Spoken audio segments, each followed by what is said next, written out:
সবচেয়ে সেরা এই দশক। এই দশকের আমল যেহেতু আল্লাহর কাছে বেশি প্রিয়, অতএব এই দশকে যে কোনো ভালো কাজ, 5 ওয়াক্ত নামাজ পুরুষরা জামাতের সাথে তাকবীরুল্লাহর সাথে যতটা গুরুত্বের সাথে সম্ভব পড়বো, আর মহিলারা সময় মতো যথাসম্ভব উত্তম উপায়ে আমরা নামাজ পড়বো।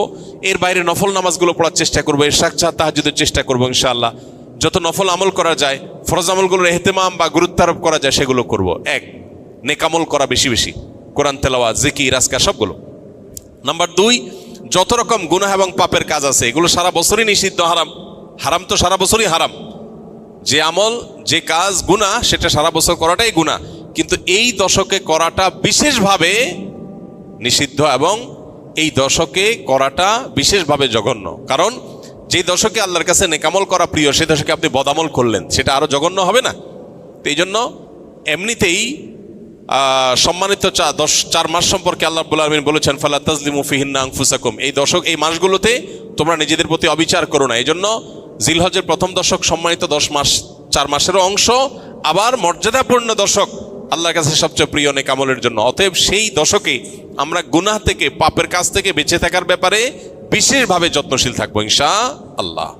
যে আমলে, যে বদামলের সাথে আমরা জড়িত, যে গুনাহের সাথে জড়িত, এই দশকে সেটাতে বেঁচে থাকার চেষ্টা করব।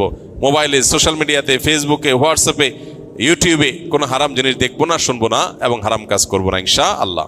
নাম্বার 3, বেশি বেশি আল্লাহর জিকির করা।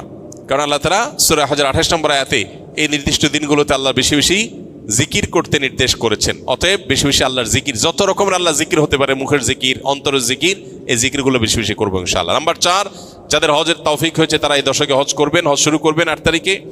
আর নাম্বার 5, যাদের কোরবানির তৌফিক আছে তারাও কোরবানি করবেন, কারণ মান ওয়াজাদা সাআতান লিআন ইউযাহিয়া ওয়া লাম ইউযাহি ফালা ইয়াকরাবান্না মুসাল্লানা। যার কোরবানি করার সামর্থ্য আছে অথচ কোরবানি করলো না, নবী সাল্লাল্লাহু আলাইহি ওয়াসাল্লাম সতর্ক করেছেন, হাদিসে সতর্ক বানিয়ে এসেছে, সেই জন্য মুসলমানদের ঈদগাহে না আসে।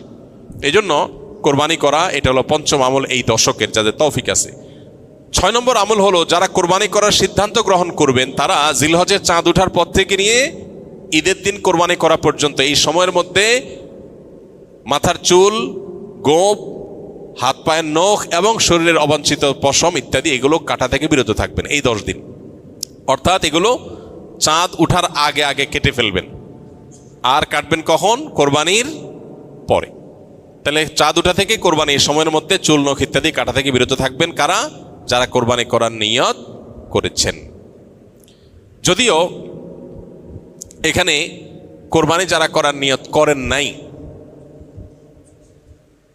যারা কোরবানি করার নিয়ত করেন নাই, সে মানুষগুলোর জন্য